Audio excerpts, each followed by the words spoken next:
জানো, বেশ অনেকদিন ধরেই ভাবছি সকালবেলা উঠে পড়ার চেষ্টা করব, কিন্তু সেটা আর হয়ে ওঠে না। সেই আমার ঘরে ঘরে 11:30 বেজেই যাচ্ছে।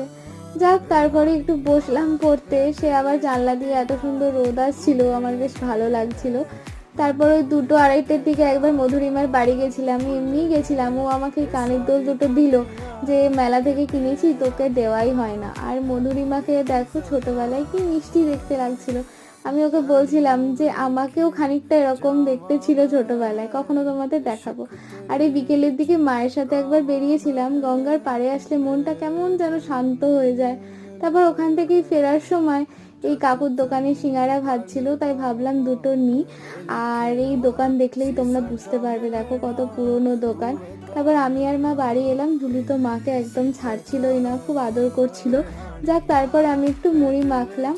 চলো, দেখা হচ্ছে পরের ভিডিওতে। তোমরা সবাই খুব ভালো থেকো।